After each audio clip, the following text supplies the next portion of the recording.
Usually when we talk about a medical diagnosis, there's this expectation of just pure clinical precision. Right, like it's totally objective. Exactly. It feels like engineering. Yeah. You break your arm, the X-ray shows this jagged white line, and the doctor just points at it and says, well, there it is. Yeah, it feels binary. It's either broken or not broken. Just clean, simple, undeniable. Right. But then you look at the cover of the source material we're exploring today, Yeah. and suddenly that precision feels, a whole lot more complicated. Oh, the knee images on the cover. Yeah. It shows 2 images of the exact same traumatized knee. And in the conventional X-ray, you can barely see anything wrong. Maybe just a really minimal abnormality in the bone if you're squinting. Barely a scratch, visually. Right. But then right next to it is an MRI of that exact same knee. And the difference is just staggering. Suddenly you see extensive injury to both the bone and the soft tissue ligaments. It's like violently obvious. And that right there is the perfect illustration of why understanding the fundamental differences between imaging modalities is so critical for all of us. Yeah. You can't just look at an image. You really have to understand the specific physics of how that image was created, just to know exactly what it might be hiding from you. Which brings us perfectly to our mission for you today. Welcome to this deep dive. Today we're serving as your expert educational guides through the Handbook of Medical Imaging, Volume 1, Physics and Psychophysics. Edited by Butel, Kundal, and Van Meter. Yes. That's the one. Yeah. And we've designed this deep dive specifically for you, whether you're a medical student, a young professional, or just a self-taught learner who really wants a comprehensive, scientifically grounded summary of how medical images are, captured by machines and then interpreted by the human brain. And we have a very clear narrative roadmap for this journey. So where are we starting? First, we are going to explore the physics. This is really the realm of how machines physically capture the invisible signals of the human body. And then after that, we'll cross the border into psychophysics, which is this fascinating intersection between physics and psychology. It explores how the human brain and our eyes actually interpret those physical images to, make life-saving diagnoses. I love that. So if we're starting with the physics, before a radiologist can even look at an image to interpret it, that image obviously has to be generated. It has to exist in the physical world first. Right. So how exactly are we seeing the invisible? We really have to unpack the fundamental mechanics of X-ray production and how those rays interact with human tissue. Yeah, so the creation of an X-ray image is essentially a map of physical interactions happening at the atomic level inside the patient. At the atomic level. Exactly. When an X-ray beam passes through a body, we are primarily concerned with 2 specific types of interactions. Okay, what's the first one? The first is the photoelectric effect. This is where an X-ray photon is just completely absorbed by an atom in the body, typically in denser materials like bone. And this absorption actually stops the X-ray from hitting the detector that's sitting behind the patient. And that is what creates those clear, white, high-contrast areas on the film. That's the core signal we actually want. So the bone stops the X-ray, Yeah. so it leaves a shadow. Exactly. It's a shadowgram. But the second interaction, it complicates things. It's called Compton scattering. Scattering. Yeah. That doesn't sound good for a clear picture. No, it's not. In this case, the X-ray photon hits an atom, and instead of being cleanly absorbed, it bounces off at an angle. It scatters. Oh, I see. Yeah, and when these scattered photons eventually hit the detector, they're hitting it from totally the wrong angle. They don't carry any useful anatomical information about where they actually originated. They're just hitting random spots. Right. They just deposit random energy, which basically creates a fog or a visual haze over the entire image. And in imaging science, this is what we call physical noise. So to get a good image, we are just constantly fighting this battle between the good, crisp signal from the photoelectric effect and the foggy, bad noise from the Compton scattering. That is the fundamental struggle of radiography, yes. So if we're fighting that battle, how do we actually mathematically measure if the machine is winning? How do we know the image is actually good? Well, that requires something called linear systems theory. Oh. It gives us the mathematical metrics to objectively quantify image quality rather than just, guessing based on how it looks to the naked eye. The 3 big metrics here are signal-to-noise ratio, or SNR, SNR. modulation transfer function, or MTF, and detective quantum efficiency, which we call DQE. Let's break those down a bit. What is MTF exactly? So MTF essentially measures spatial resolution. Think of MTF as how well the machine prevents the really sharp edges of a bone from blurring into the surrounding soft tissue. It essentially tracks how well contrast is transferred from the physical object itself into the digital image. Okay, that makes sense. Yeah. And what about the other two, the SNR and DQE? I always try to visualize them like this. Tell me if this works. Sure, go for it. Imagine you're trying to hear a friend whispering to you at a really loud rock concert. Okay, good setup. Your friend's whisper is the signal, right? And the blaring guitars and screaming fans, that's the noise. If the noise is too high, the signal is just totally lost. Exactly. So DQE is basically a rating of how good your ear is at tuning out the concert and amplifying just the whisper. So a system with a really high DQE needs fewer whispered words, or in our case, fewer X-ray photons, to clearly understand the message. That is an excellent analogy, yes. A high DQE means maximum efficiency, and that whole concept leads right into what the text calls the Rose model principle. The Rose model. Yeah, named after Albert Rose. He established that image quality, and specifically that signal-to-noise ratio, is ultimately limited by the raw number of quanta or photons used to create the image. So more photons means a better image. Right, and the book provides this really dramatic visual example of this. They show a series of images of a skull phantom. Like a fake anatomical skull. Yeah, exactly, used for testing. And when the detector exposure is very low, like just 45 quanta per square millimeter, the image is incredibly noisy. It's totally dominated by that foggy scatter we talked about. It's a blurry map. It's almost unreadable, yeah. But as they increase the exposure, just pumping more photons through the phantom, the image quality dramatically improves.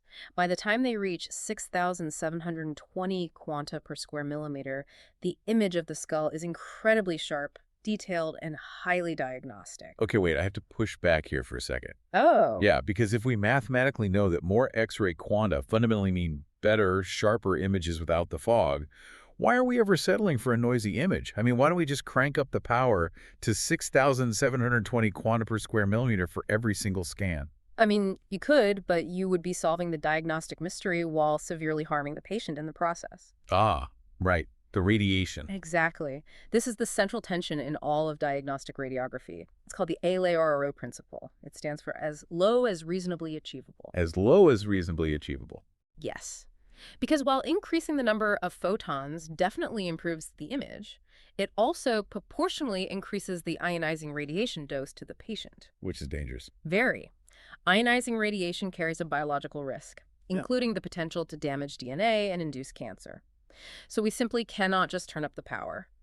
The entire goal of modern imaging science is to engineer detectors with the highest possible detective quantum efficiency so that we can achieve a pristine diagnostic quality image using the absolute lowest number of X-ray quanta. Wow. So we basically have to protect the patient from the very thing we are using to diagnose them. It's an incredible balancing act. It really is. And, speaking of the engineering required to get better images, moving from those flat 2D shadows to 3D slices was just a monumental leap. The text highlights this major historical milestone. The first clinically useful CT system was pioneered by Godfrey Hounsfield back in 1971. Massive breakthrough. He literally changed the medical world with this. Earned him a shared Nobel Prize in 1979 with Alan Cormack. Right, because it allowed doctors to finally look inside the body without all those overlapping shadows obscuring the organs. Exactly. And that specific engineering leap really paved the way for the next massive transition in our field, which is the digital revolution. Right, moving away from film. Yeah. For 80 years, radiography was completely ruled by conventional film screen X-rays. You expose a physical sheet of plastic film, you develop it in harsh chemicals in a dark room, and then you clip it to a glowing light box. The classic hospital movie scene. Exactly. But the handbook details the vital shift away from that toward modern flat panel digital detectors. Okay, wait, I'm trying to really wrap my head around this digital shift. Is a digital flat panel actually capturing more raw physical data from the patient's body? Or is it just like super convenient because we can email the files now? That's a great question. Because I know it relies heavily on PASS, the picture archiving and communication system. And obviously that allows a scan taken in a rural clinic to be instantly compressed and transmitted to a specialist across the globe. But is the image itself fundamentally better? It actually is. Digital detectors, particularly the modern active matrix flat panels, they do achieve a higher DQE than traditional film screen Oh, systems. really? Yes, especially at higher spatial frequencies. What did that mean, spatial frequencies? It basically means how well the system captures alternating patterns of tiny, closely packed details. Think of microcalcifications in breast tissue. Okay, so really fine details. Exactly. They are mathematically more efficient at capturing that raw physical data. But you could argue their greatest advantage goes way beyond just data capture. It's the complete decoupling of image acquisition from image display. Decoupling them. Because with old school film, the contrast and brightness were just permanently baked into that physical plastic sheet, right? You got it. If it was too dark, you had to reshoot it. But with digital, you capture the raw data optimally, and then the radiologist can infinitely adjust the window and level, which is the brightness and contrast on their monitor to optimize it for human viewing. You can actually manipulate the data after the fact. Exactly. And a really great practical example of that manipulation is dual energy imaging in the chest. Because a modern flat panel detector can refresh almost instantly, the system can fire 2 rapid X-ray pulses. Right. One pulse is fired at a low energy, around 60 kVp, and a second one at a high energy, around 120 kVp. And kVp stands for kilovoltage peak, which basically dictates the penetrating power of the X-ray beam. And because dense bone and soft tissue absorb those different penetrating powers differently. The computer algorithms can take those two rapid-fire images and computationally subtract them from one another. That is so cool. It really is. The result is two entirely separate images generated from just a single breath hold from the patient. You get a bone-only image and a soft tissue-only image. Which means this computational subtraction makes it incredibly easy to see, say, a subtle lung nodule that might have been hiding directly behind a rib. Exactly. It removes the rib computationally. The handbook also highlights how these digital flat panels enable cone beam CT. They actually showcase a stunningly detailed 3D volume rendering of a rat skeleton, all reconstructed from these digital projections. And we are seeing similar computational leaps beyond just X-rays, too. The text dives into the advancements in MRI, for instance. It's no longer just about taking static pictures of anatomy. No, it's doing so much more. They detail functional MRI, which actually tracks the oxygenation blood flow in real time to map active brain functions. Seems incredible. And diffusion and perfusion imaging, which tracks the microscopic movement of water molecules at a cellular level, which is a technique that is absolutely crucial for diagnosing early strokes. Yeah, time is brain in those cases. Exactly. Even ultrasound has leaped forward. Yeah. 3D ultrasound now computationally sweeps and stitches multiple 2D acoustic slices together. Yeah. It allows doctors to essentially look around acoustic shadows that would normally completely block their view. All of these modalities provide just incredibly rich data. But honestly, this brings us perfectly to the second half of our journey. The psychophysics. Exactly. Because an optimized digital image, brilliantly captured by a flat panel detector, computationally processed and perfectly displayed on a high-definition monitor, is completely useless if the human observer misinterprets it. We are officially crossing the border from physics into psychophysics. We're now looking at the human in the loop. The most unpredictable variable. Truly. And this introduces a concept from the book that completely blew my mind. Right. Anatomical structure as noise. Oh, yeah, that's a big one. Because back in the physics section, noise was random, right? Like the Compton scatterfog we talked about. But in psychophysics, the patient's own perfectly healthy anatomy acts as background noise. The overlapping shadows of healthy ribs, normal blood vessels, standard breast tissue, they all create this highly complex structural noise that can completely camouflage a subtle lesion or a tumor. And it requires a profound shift in perspective to really grasp this, because to the imaging machine, the rib is the signal it was designed to capture. It do its job perfectly. Exactly. But to the radiologist who is urgently looking for a lung nodule, that perfect rib is pure noise. So the human brain has to actively compensate for this through a perceptual process called pre-whitening. Pre-whitening. Yeah. When an expert observer looks at a complex background, their brain actually learns to intuitively filter out or nullify this fixed anatomical pattern. They mentally subtract the normal ribs and vessels so the abnormal nodule just pops out of the visual field. It's kind of like looking at someone wearing a heavily patterned plaid shirt and having to train your brain to stop seeing the grid pattern so you can notice a single drop stitch in the fabric. That's a really good way to put it. But how do we actually find that dropped stitch? I mean, it's not just staring blankly at the screen. The book says it's a deeply mechanical process of visual search. Our eyes are constantly darting around the image, stopping for these really brief moments. Right, and those stops are called fixations. The time the eye spends resting at a specific location is known as the visual dwell time. Dwell time. And research shows a direct, measurable correlation between visual dwell time and decision-making. The longer the eye rests on a specific spot, the higher the cognitive processing occurring in the brain, as it weighs the visual evidence of whether an abnormality is truly present or not. But the human brain plays tricks on us, doesn't it? Yeah. We have all these cognitive biases. Tell us about the satisfaction of search phenomenon. Oh, satisfaction of search is a very well-documented cognitive bias in radiology. It happens when finding one obvious abnormality causes the observer to prematurely terminate their visual search. They just stop looking. Basically, yeah. And that causes them to completely miss a second, sometimes equally important, abnormality. The psychological reward of that first discovery basically shuts down the brain's search engine. It's exactly like looking for your lost keys and wallet. Oh, I hate that. Right, you're frantically searching the house. And the moment you spot the keys on the kitchen counter, your brain feels this massive surge of completion and relief.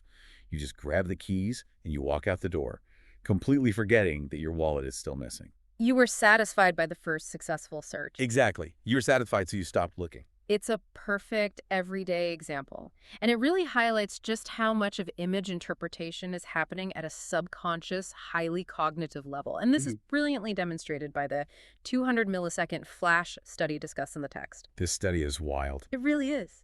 Researchers took experienced radiologists and flashed a chest x-ray on a screen for just 200 milliseconds. That is a fifth of a second. Literally the blink of an eye. Oh. And the image contained a right upper lobe pneumonia. But you can't even move your eyes in a fifth of a second. You get one single fixation. You can't scan the image at all. No, you can't. Yet from that single split-second global impression, 30% of those radiologists made an accurate, specific diagnosis of the pneumonia. That is unbelievable. And what's even more fascinating is that when those same experts were given unlimited free viewing time, just staring at the image as long as they wanted, the accuracy only increased to 50%. Wait, so extra time barely helped. What does that even mean? It means they clearly aren't scanning the image pixel by pixel like a computer algorithm would, right? Exactly. It proves the immense power of cognitive schemata. Expert radiologists have spent years, decades even, building up massive mental libraries of normal and abnormal anatomical patterns. Like internal templates? Right. In 200 milliseconds, they aren't consciously analyzing lines and shadows. They are instantly matching the global, holistic pattern of the image against their internal schema of what pneumonia looks like.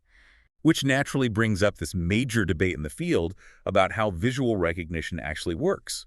Do we see individual features, first like a curved line here, a shadow there, and then build an object in our minds in a bottom-up approach? Or do we recognize the global pattern immediately? A top-down approach, exactly like that 200 millisecond flash study suggests. Right. Where do they land on that? The scientific consensus is that it's likely a highly complex interplay of both bottom-up and top-down processing, but it brings up a practical problem. If we know human visual search has these incredible strength-like instant schema recognition alongside inherent flaws like satisfaction of search, how do researchers actually rigorously test the limits of these observers? You can't just use standard clinical images, can you? No, because the true ground truth of a clinical image is often unknown. Even the best doctors don't always know exactly how many microscopic tumors are actually present in a real patient. Oh, right. Therefore, researchers evaluate observers using mathematically synthesized images. So they basically create fake images that look totally real, just to test the doctors. They have to. For example, researchers will create computer-simulated angiograms with artificial stenosis. Stenosis being like narrowings. Right. Mathematically precise narrowings in the simulated blood vessels. Huh? Or they generate what they call lumpy backgrounds. Lumpy backgrounds. Love the scientific terms. It is what it sounds like. These are mathematically defined noise textures that perfectly mimic the complex overlapping appearance of actual breast tissue in mammography testing. Because the researchers created the lumps and the simulated tumors totally from scratch, they know exactly what is there. Which allows them to perfectly score the human observer's performance. Exactly. They can track their visual failures with perfect accuracy. And once we map out exactly where human psychophysics fail, we can build technology to assist them. And that is where computer-aided diagnosis, or CAD, comes in. Yeah, the CAD systems. These are automated image analysis tools that basically run in the background while the radiologist works on those high-definition monitors. Right, the computer algorithm analyzes the raw digital data and places a prompt, usually just a circle or an arrow, directly on the screen. Oh, to point things out. Yeah, the goal is to artificially draw the radiologist's eye to a microcalcification or a really faint lung nodule they might have missed due to overwhelming anatomical noise or, that pesky satisfaction of search bias. So it's the ultimate partnership between the strict physics of image capture and the complex psychophysics of human interpretation. It really is. But there was one finding in the book regarding human perception that completely caught me off guard. Oh, which one? It involves fluoroscopy, which is real-time moving X-ray video. Yeah. Researchers found that human observers use spatiotemporal processing. Basically, a noisy, faint target is actually much easier for the human eye to spot in a moving, jittery image sequence than when it is frozen in a single, high-quality still frame. I know, it feels completely counterintuitive. It's a total paradox. You would think that a frozen still image gives you time to stare at it, let your eyes dwell, and figure it out. But actually, the moving, changing image allows the human brain to filter out the noise better. It's amazing. But think about it. The human visual system evolved over millions of years to detect motion against static backgrounds. Like a predator spotting prey in tall grass. Exactly. The noise in a fluoroscopy video is random. It changes in every single frame, but the target anatomical structure remains relatively consistent, or it moves in a predictable path. By watching the moving sequence, your brain naturally averages out the random temporal noise and amplifies the consistent signal. That is just a beautiful demonstration of how sophisticated our psychophysical wiring truly is. It really highlights what the human brain is capable of. Well, we have covered immense ground today. We started all the way down at the atomic level, exploring the physics of X-ray quanta, photoelectric absorption, and linear systems theory. Then we move through the digital revolution of flat panel detectors and computational imaging. And finally, we explored the deep psychology of the radiologist's gaze, the necessity of pre-whitening, and the integration of computer-aided diagnosis. It's a lot. And because the focus of this deep dive is to really leave you with actionable knowledge, I have a practical review exercise for you to try this week. Oh, I love homework. What is it? The next time you look at a complex visual scene, whether it's an intricate photograph, a crowded room, or if you're actually in the clinic looking at a medical scan, try to consciously track your own visual search mechanics. Pay attention to how your eyes move. Exactly. Ask yourself, are you intuitively using pre-whitening to ignore the background textures? And most importantly, when you spot the main subject or your first finding, do you immediately look away? Oh, the key's in the wallet. Right. Do you fall victim to satisfaction of search, or do you force your eyes to deliberately scan the rest of the image? That is a brilliant exercise in mindfulness for literally any visual task, medical or otherwise. Well, we spent a lot of time today unpacking the very real limits of the human eye and brain. So I want to leave you with a final lingering thought to explore on your own. Okay.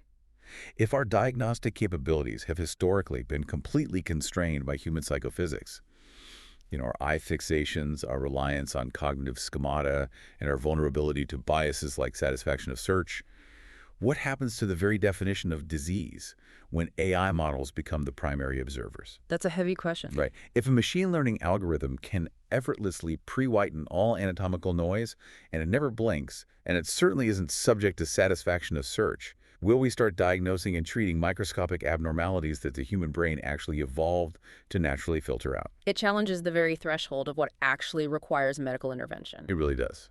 Something to think about. Until next time, keep questioning what you see.